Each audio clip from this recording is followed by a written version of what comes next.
Bismillah.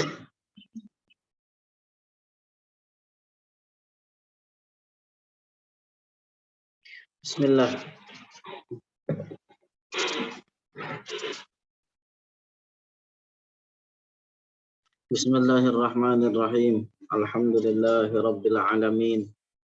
Wassallallahu wasallam ala sayyidina Muhammadin Thahal Amin. Wa ala alihi wa sahabatihi tayyibin at-tahirin. Wa man tabi'ahum bi ihsanin ila yaumiddin. Allahumma la sahla illa ma ja'altahu sahla wa anta taj'alul hazna idza syi'ta sahla. Allahumma 'allimna ma yanfa'una wanfa'na bima 'allamtana wa zidna 'ilma wa na'udzu bika min hali ahli an-nar. Allahumma rzuqna al-ikhlasa fil niyyati wal qawli wal 'amal. Billahi ta'ala.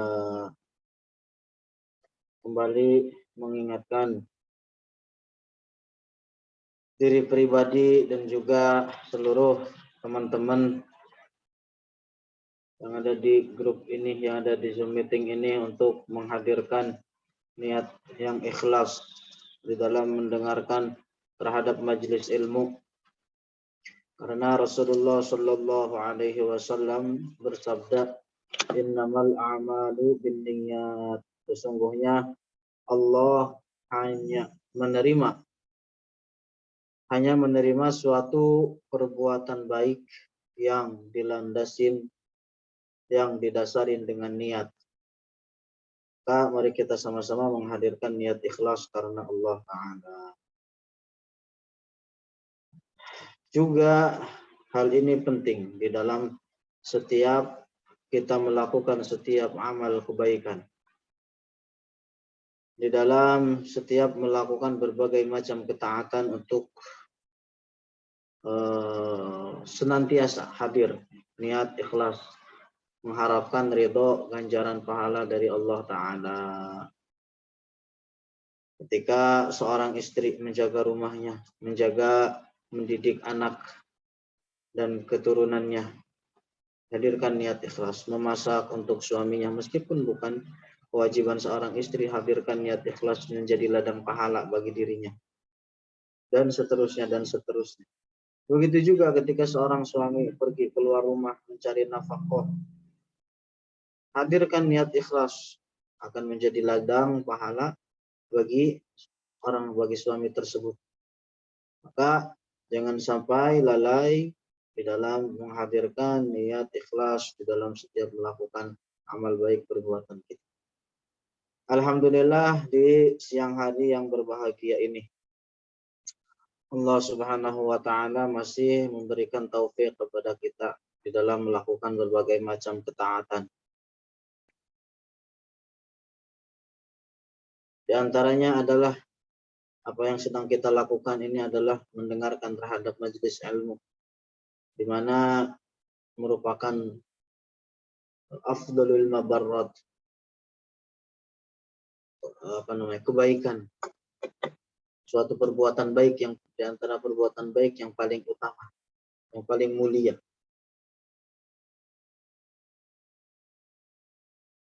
Di dalam Syarah Ihya Ulumuddin, Al-Hafidz Murtada Az-Zabidi menjelaskan bahwa mendengarkan terhadap ilmu yang bermanfaat bagi seseorang, agamanya, bagi agama seseorang, adalah lebih afdol daripada mengerjakan nawafilus sholawat, salat sunnah. Banyak anjuran-anjuran dari hadis yang sering kita jelaskan, yang sering kita dengar, dari ayat-ayat Al-Quran yang senantiasa memotivasi kita, mendorong kita untuk kontinuitas di dalam hadir di dalam majelis ilmu, di dalam menghasilkan atau meminta tambahan akan ilmu agama. Ada banyak, insyaallah, di siang hari ini ada beberapa atau tidak banyak, ada beberapa nasihat yang akan saya sebutkan dari nasihat-nasihat guru kita, terutama Maulana Syekh Abdullah Al-Harari. Semoga ini menjadi charge bagi kita, menjadi healing untuk kita di dalam mempersiapkan bekal untuk kehidupan hari akhirat. Karena hidup di dunia sangatlah singkat. Kematian itu sangatlah dekat. Dan Allah Subhanahu wa taala senantiasa melihat apa yang kita perbuat.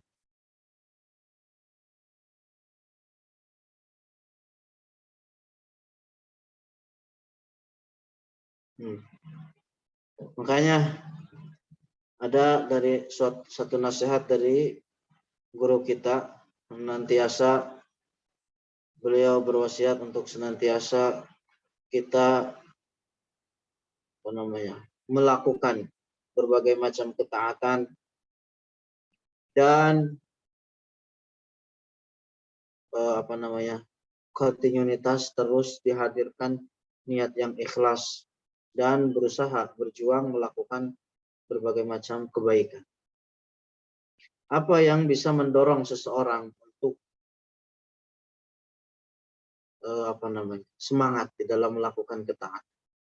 Apa yang bisa menjadi pecut bagi seseorang di dalam melakukan berbagai macam bentuk kebaikan? Syekh menjawab bahwa di antara hal yang dapat menolong seseorang di dalam melakukan berbagai macam ketaatan adalah dengan memperbanyak menyebut atau mengingat kematian.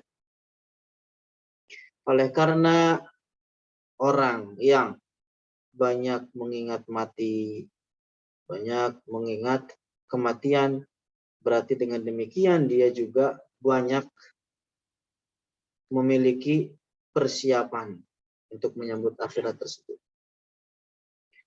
Makanya dari kita, masing-masing dari kita hendaknya jangan pernah terputus dari hadir duduk di majelis ilmu. Juga selain itu untuk sama-sama mengingatkan satu sama lain di antara kita akan hal ini. Karena tolong menolong, saling mengingatkan di dalam kebaikan adalah kebaikan juga. Tolong menolong di dalam melakukan suatu kebaikan adalah atau saling mengingat, saling mengingatkan sesama kita di dalam melakukan kebaikan adalah kebaikan yang begitu besar. Kemudian setelah itu orang yang melakukan praktek ibadah dengan sebenarnya, orang yang menjalankan kewajiban-kewajiban, meninggalkan perkara-perkara yang diharamkan, di mana di zaman yang penuh dengan fitnah atau di akhir zaman sekarang yang penuh dengan fitnah, maka dia termasuk orang yang beruntung.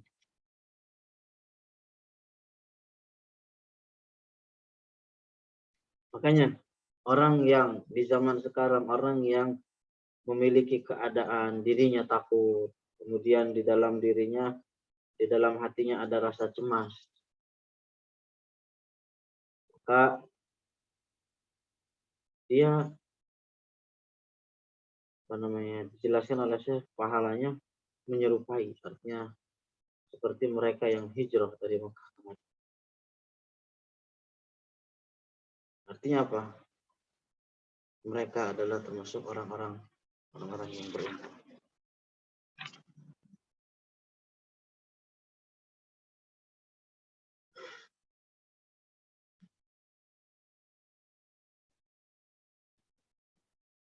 Kemudian saya teringat dengan suatu nasihat yang pernah disampaikan oleh Syekh Thariq Laham ketika di kampus. Beliau mendengar nasihat ini dari salah seorang alim dari Habasyah, dari daerah atau negaranya Syekh. Ada seorang alim tersebut berwasiat kepada Syekh Thariq Laham. Kemudian disampaikan kepada kita. Ad-dinu, katanya ad-dinu yahtaju ila salasah. Agama ini membutuhkan kepada tiga komponen. Yang pertama aliman adalah orang-orang yang alim. Wa muta'alliman, yang kedua adalah mereka yang muta'allim, orang-orang yang belajar menuntut ilmu. Dan yang ketiga adalah waman yahmihima, dan orang yang menyokong keduanya. Jadi terkadang ada sebagian istilahnya mereka yang ini dibutuhkan benar-benar kalau seandainya direnungkan bahwa emang Islam ini membutuhkan kepada ini. Ada yang terkadang mereka kompeten di dalam keilmuan, tapi harus susah payah di dalam memenuhi kebutuhannya. Sehingga akhirnya terkadang orang tersebut malah disibukkan dengan memenuhi apa yang menjadi kebutuhannya. Nah, makanya mereka yang memiliki kelebihan di dalam hartanya hendaknya menyokong keduanya, baik mu'allim ataupun muta'allim. Makanya di antara nasihat saya yang lain juga adalah bahwa hendaknya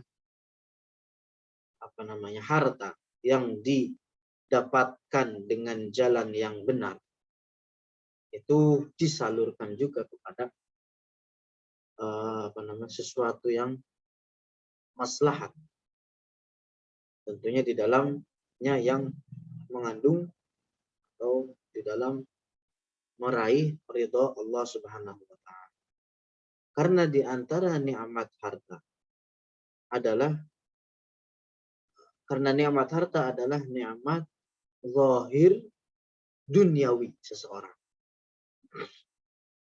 Ini nikmat zahir yang bisa dilihat oleh orang lain, mana nikmat tersebut adalah bagian dari nikmat dunia. Yang mana kenikmatan harta ini terbagi ke dalam dua bagian. Yang pertama adalah harta tersebut berakhir atau berujung dengan baik, atau akibathu hamidah, berakhir dengan baik. Yang kedua adalah harta tersebut akan menjadi malapetaka bagi yang memilikinya. Seperti kenikmatan yang diraih atau yang didapat oleh orang-orang kafir. Mereka sekalipun bergelimangan dengan dunia, bergelimangan dengan berbagai macam kenikmatan dunia, yaitu di dunia. Apa yang mereka dapatkan itu semuanya hanyalah sekedar di dunia semata. Akan tetapi kelak ketika mereka memasuki akhirat, harta yang mereka miliki akan menjadi malapetaka bagi dirinya. Karena mereka kelak akan ditanya. Mereka yang memiliki kelebihan harta akan ditanya hari kiamat tentang bagaimana mensyukuri kenikmatan harta tersebut. Bagaimana mensyukuri tentang kenikmatan harta tersebut. Yang mana kita ketahui bahwa di antara syukur yang wajib adalah dengan tidak menjadikan kenikmatan yang Allah berikan kepada kita di dalam bermaksiat kepadanya. Berarti dengan demikian orang yang memiliki kelebihan harta. Ditanya bagaimana cara mensyukuri. Apakah dia salurkan harta tersebut terhadap sesuatu yang Allah ridhai atau bahkan Allah murkai. Nah, makanya di antara hakikat cara bersyukur seseorang terhadap nikmat yang Allah berikan pada Allah oleh Allah adalah dengan beriman kepada Allah dan juga beriman terhadap Rasul. Kemudian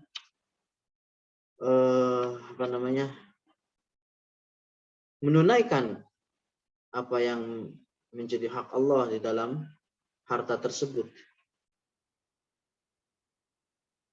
Di dalam harta tersebut, di dalam kesehatan tersebut, di dalam nikmat sehat, di dalam nikmat harta. Apakah kenikmatan yang Allah berikan kepada kita, bagaimana cara mensyukuri nikmat tersebut?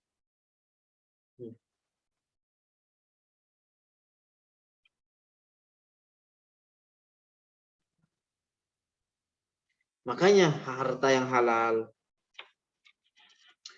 harta yang didapat dengan jalan halal itu adalah kalau seandainya harta tersebut berada di tangan orang soleh, maka itu adalah seindah atau sebaik-baiknya pertolongan bagi dia. Kenapa? Karena dengan harta tersebut dapat menolong dia di dalam melakukan berbagai macam ketaatan, di dalam melakukan berbagai macam kebaikan.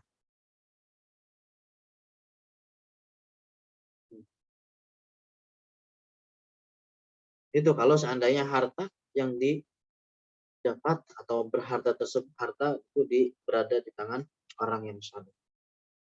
Sama halnya harta tersebut kelak dia salurkan terhadap kebutuhan dia di dalam menjaga harga dirinya, atau di dalam melakukan sedekah dengan harta yang dia punya terhadap mereka yang membutuhkan, atau sebagai memenuhi kebutuhan keluarganya kepada kedua orang tuanya atau lain sebagainya dengan itu. Jadi harta yang halal ketika disalurkan oleh seorang muslim di dalam meraih ridha Allah Subhanahu wa taala, maka itu adalah merupakan suatu nikmat yang begitu besar terhadap dunia tersebut.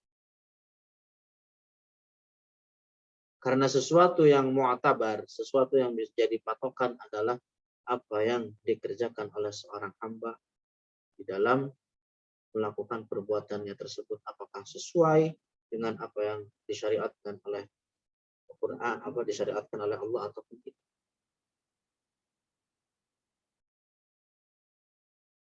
Begitulah kerak orang kafir di akhirat, hari kiamat kelak, mereka akan ditanya setiap kewajiban yang Allah wajibkan atas setiap hamba-Nya. Kalau seandainya mereka beriman kepada Allah, beriman terhadap Rasulullah, menjalankan kewajiban-kewajiban dengan dengan cara yang benar, akan diterima. Akan tetapi pada hakikatnya mereka telah meninggalkan apa yang menjadi hak Allah paling mulia atas seorang hambanya, yaitu mentauhidkannya dan tidak menyebutkan Allah dengan sesuatu apa. Maka kelak setiap bentuk amal baik yang dikerjakan, artinya amal baik secara gambaran yang dikerjakan oleh orang-orang kafir ketika di dunia, kelak hari akhirat nggak ada kebaikannya sedikit pun, laksana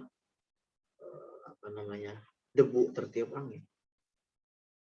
Debu tertiup angin, tidak tersisa sedikit pun dari kebaikan. Begitu juga orang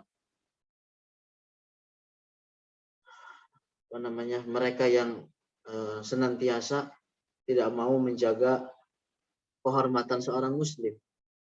Suatu ketika dalam sebuah hadis dijelaskan bahwa Rasulullah bertanya kepada para sahabatnya, "Atadruna manil muflis?" Apakah kalian tahu siapa orang-orang yang rugi, yang bangkrut? Kemudian Rasulullah para sahabat menjawab, Allahu wa rasuluhu a'lam.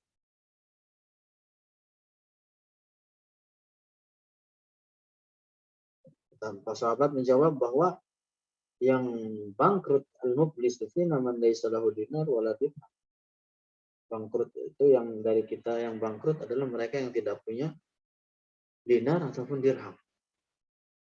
Nah, Rasulullah menjawab, bukan demikian yang dimaksud. Bahwa mereka yang bangkrut adalah yang ketika hidup di dunia mengambil hak orang lain, mencederai kehormatan orang lain, tidak mau menunaikan apa yang menjadi kewajiban atas dirinya terhadap orang lain. Maka ketika masuk hari akhirat, dia membawa kebaikan, kemudian kebaikan tersebut dipindahkan kepada mereka yang dicederai kehormatan olehnya, kepada mereka yang tidak tertunaikan haknya ketika di dunia. Hingga akhirnya apa? Kebaikan yang dia miliki habis. Ketika habis, kalau seandainya masih ada tanggungan yang belum terselesaikan, maka keburukan orang lain, dia tumpahkan kepada diri. Hingga akhirnya habislah kebaikan dia ataupun bertambah keburukan dia. Itulah orang yang merugi. Allahumma la taj'al dunya akbar hamdana.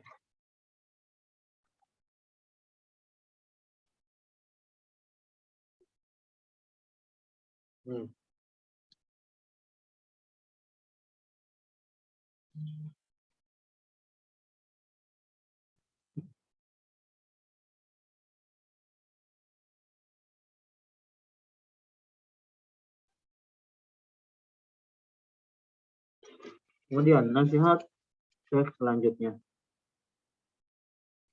bahwa beliau berwasiat kepada kita juga untuk berlaku atau berakhlak dengan akhlak yang bagus, akhlak yang karimah, yang mulia. Karena di antara penyebab yang akan menjadi keselamatan seorang muslim adalah dia memperlakukan orang lain sebagaimana dirinya suka diperlakukan. Dia memperlakukan orang lain dengan penuh maaf, dengan penuh lemah lembut, dengan penuh kesabaran. Dengan penuh kesabaran dari kesalahan yang dia lihat dari saudaranya tersebut. Artinya apa? Hendaknya dia bersabar ketika dirinya disakiti, melakukan berbagai perbuatan ma'ruf yang baik terhadap mereka, bagi dia yang diketahui oleh dirinya ataupun dia tidak kenal. Artinya berbuat baik terhadap mereka yang dikenal oleh dirinya ataupun terhadap mereka yang tidak dikenal.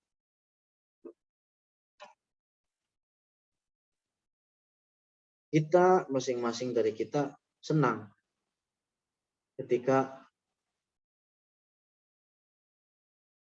orang lain menutupi setiap kekurangan kita. Betul? Nah, makanya hendaknya kita juga memperlakukan orang lain dengan hal yang serupa. Artinya dengan melakukan serupa terhadap sesuatu yang apa yang kita suka. Kemudian yang namanya akhlak mulia, akhlak yang baik itu adalah suatu perkara yang luas, suatu perkara yang sangat luas, dan jalan untuk untuk sampai pada hal itu adalah dengan melakukan beberapa perkara ini. Artinya apa? Bahwa orang tidak akan pernah sampai kepada akhlak yang mulia kecuali dengan satu adalah sabar terhadap orang lain ketika disakiti. Yang kedua adalah tidak menyakiti orang lain. Yang ketiga adalah berbuat baik terhadap seseorang yang dia kenal ataupun yang tidak dia kenal.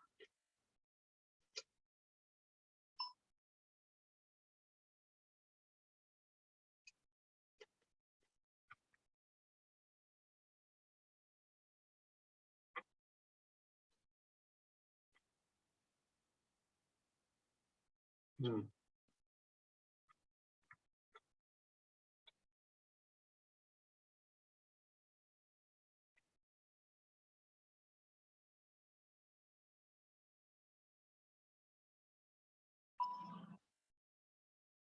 Hmm. Ada faedah di dalam faedah dari atau wasiat dari Syekh di dalam menjaga lisan dan mempersedikit kalam, tidak banyak berbicara.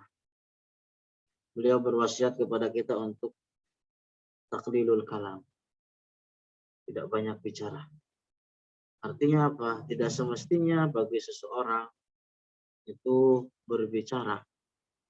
Tidak semestinya orang banyak berbicara kecuali di dalam sesuatu yang bermanfaat bagi diri. Atau di dalam perkara yang menjadi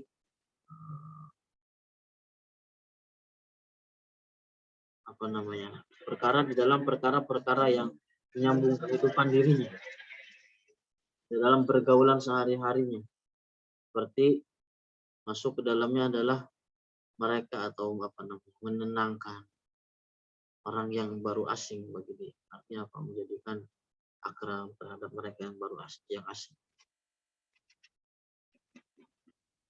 Kenapa? Oleh karena seyogianya bagi seseorang yang melihat seorang muslim asing, artinya muslim baru ketemu, muslim yang baru kenal, hendaknya untuk dibuat nyaman di dalam berbicara terhadapnya dengan perkataan-perkataan yang indah dan tidak ditinggalkan begitu aja, merasa asing.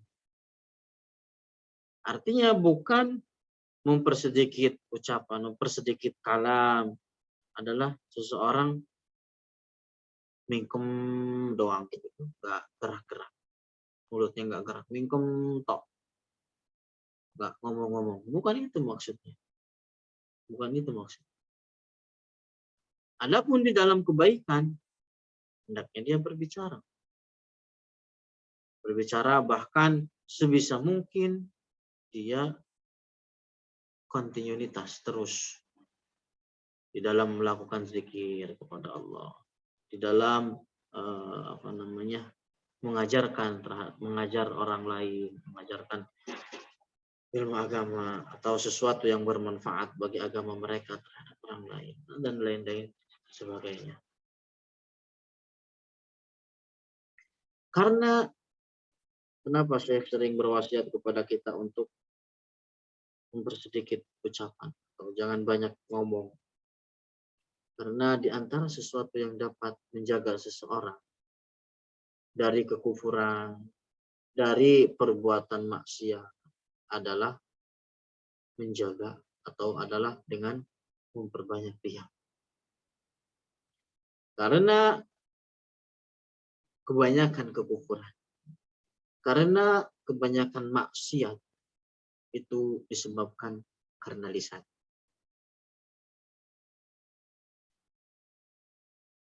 Jadi mereka yang banyak bicara, banyak ngomong di dalam sesuatu yang tidak ada kebaikannya, ada kalanya dia jatuh dalam kesalahan.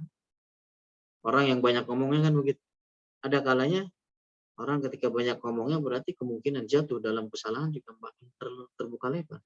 Dan orang yang banyak ngomongnya bukan dalam kebaikan, maka juga akan banyak salahnya. Maka akan terjatuh ke dalam perbuatan salah, atau terjatuh ke dalam perbuatan kufur, atau terjatuh dalam perbuatan maksiat. Maka hendaknya memperbanyak diam. Karena sesungguhnya Rasulullah juga adalah orang yang banyak diam. Beliau menasihati kepada para sahabat untuk memperbanyak diam. Jadi didik nafsu kita, atur nafsu kita agar tidak banyak berbicara. Hal ini tujuan untuk mencontoh Rasulullah Shallallahu Alaihi Wasallam.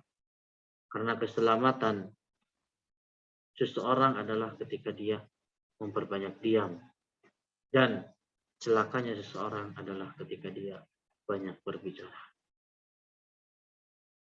Karena sesungguhnya sebaik-baiknya profil, sebaik-baiknya figur adalah Rasulullah Shallallahu Alaihi Wasallam. Beliau adalah orang yang banyak diam. Artinya banyak diam di sini, Rasulullah banyak berzikir kepada Allah. Artinya apa? Beliau banyak diam dari sesuatu yang tidak ada kebaikan. Ketika seseorang memperbanyak diam, disitulah ada keselamatan dari kehancuran, baik terhadap urusan dunia ataupun terhadap urusan akhirat. Betapa banyak orang yang karena sebab lisan itu menjadikan dia kekal di dalam api neraka, atau masuk ke dalam neraka meskipun tidak menjadi kekal di dalamnya.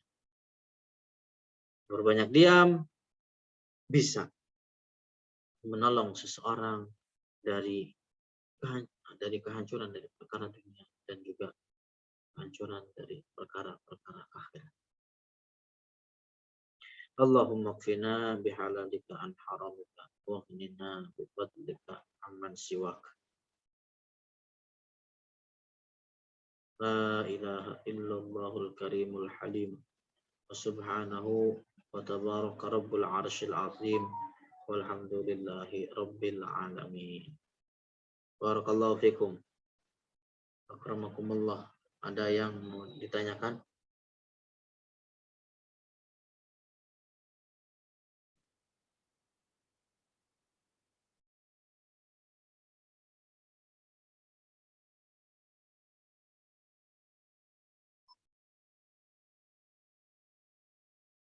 Kalau tidak ada yang ditanyakan, mungkin saya tutup sampai di sini. Kenapa kamu ada? Barakallahu fikum. Akramakumullah.